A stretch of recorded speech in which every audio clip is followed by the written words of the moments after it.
रही सवाल भागले खने के जेकर बापे खत्म बा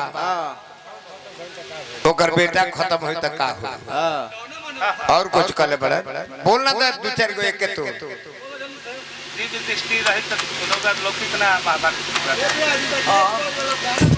हाँ गाने बजाना है हाय हाय हाय देखला है जे हम निर्गुण गवनी सिनरानी गवनी हाँ प्रसंग यहाँ के गवनी है ब्याह जी अच्छा अच्छा प्रसंग रहा ओकरे बाद सती मरण के प्रसंग बा अगर सुनल चाहब सब तो वो हम सुना दे कि जहाँ छोले बड़े ओकर बाद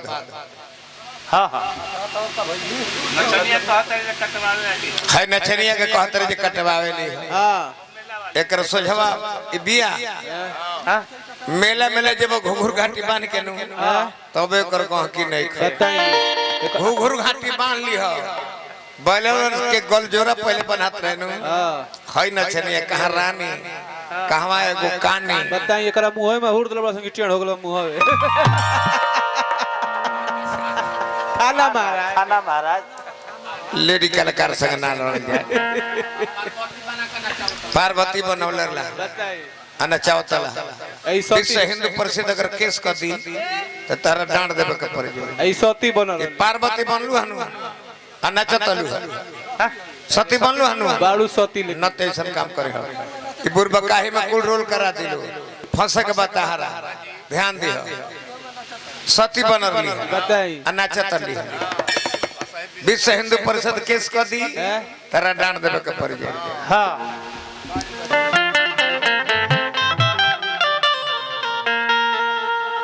गीत गवनी हाँ चैत में गावत रही हम चैत महीना में गावत रही खियारे काटिले 20 साल भरी के दिनवाए बोलो जी कोई से कोटी जाड़ के महीना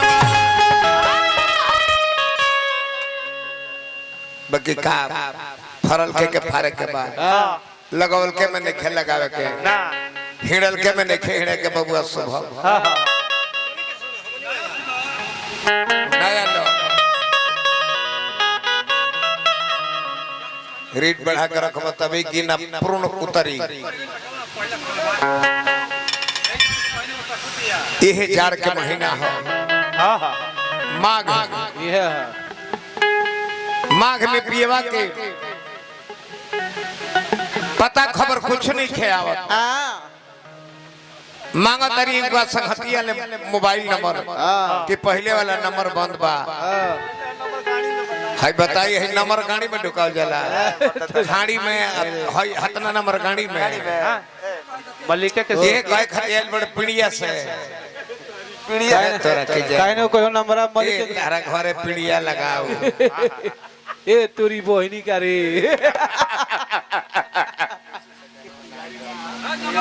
ए राजा जी अरे का आओ परदेसी सजनवा ना आइल कहाँ बड़े हो रउआ छोड़ के चल गनी है जाड़ा के महीना में है जवानी थर थर कांपत ए देवर बबुआ का हो रउर भैया के नंबर दी त नंबर दे दो मोबाइल ले ले बड़े दो नंबर ला है मोबाइल ला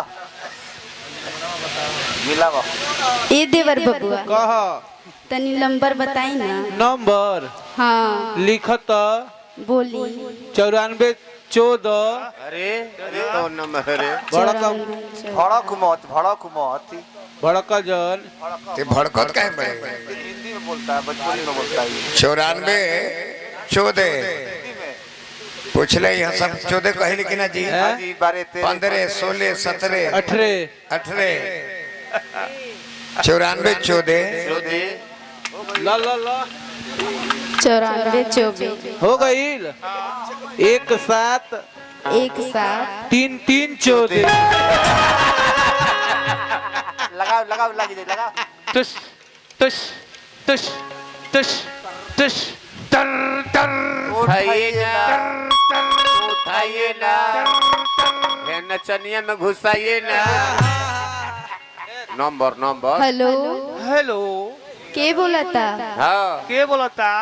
राजा जी अरे हो हम भी तो बोलो तनी कहो ना। राउर गोड़ छू के गोल लगतनी अरे जी। बनन लेना रहो। ए राजा जी कहो कहो। अतना दिन से हाँ रउआ बाहरे में अरे तो हम आई नु मीठ बोलबो तब नु आई। ए राजा जी कहो। बाहरा में का करतानी जी? का करतनी काम न करतनी। हई जवानी जाड़ा के महीना में हई थर थर देह कापत। कब ले आए रउआ? आई नु कुंवर जी से आग ले ले। शायरी बोलो। एगो ए मीठ राजा जी हाँ आंखों में रखती हूँ आपको काजल की तरह, आंखों में रखती हूँ आपको काजल की तरह, होठों पे रखती हूँ मुस्कान की तरह, होठों पे रखती हूँ मुस्कान की तरह। अब जहाँ भी रहिए खुशहाल रहिए, आपको मैं मानती हूँ भगवान। हाँ ठीक का ठीक।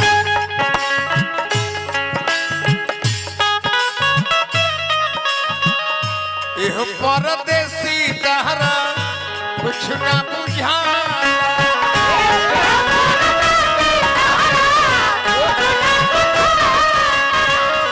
पछुआ बजरिया में बदलियों पिरा,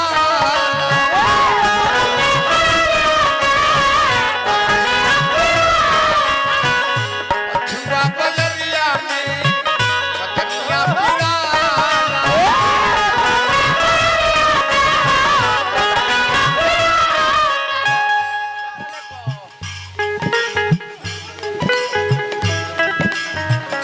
धन्यवाद माँ का आशीर्वाद ट्रांसपोर्ट विनोद राय जी। चल जाता नहीं नीचे जा पेशावर कानो था। पछुआ बयरिया में बदनिया पीरा,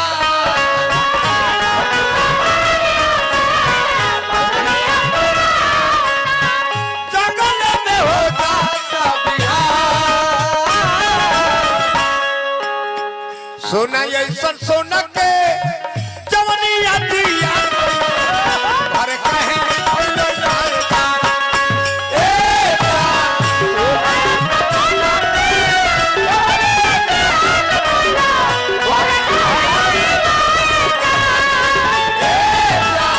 सोना ऐसा सोना के जवनी आती यार, अरे कहे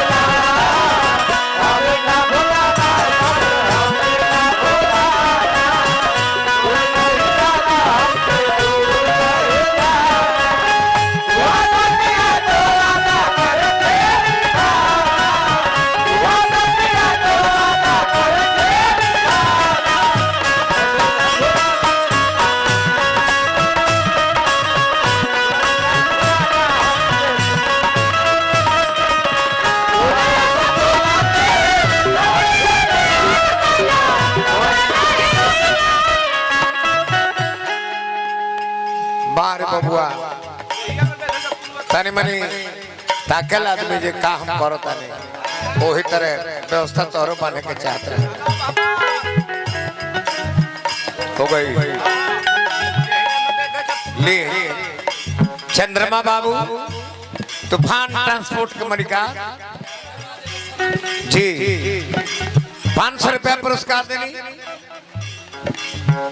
तूफान ट्रांसपोर्ट के मालिक चंद्रमा राय जी हजारों रुपया पुरस्कार देनी। हार्दिक हार्दिक अभिनंदन शुभकामना।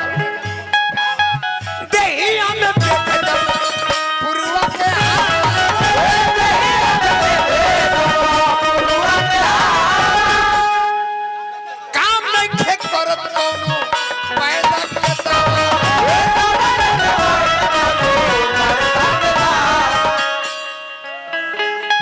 कि अब घोंघुटा से झांकता रे चांद।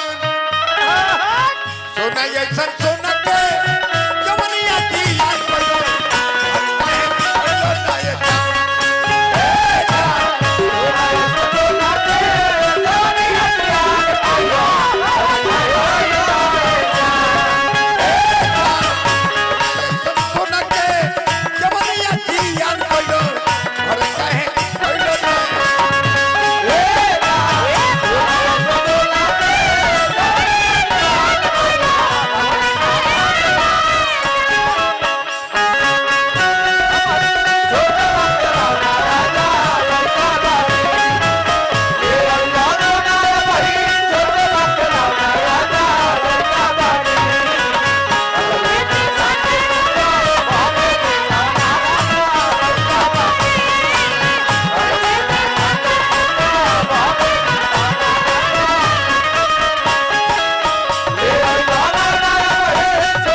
गर्भाधान केंद्र के कर मवेशी के डॉक्टर पप्पू कुमार जी, प्राथमिक पशु चिकित्सक ग्राम सिंघही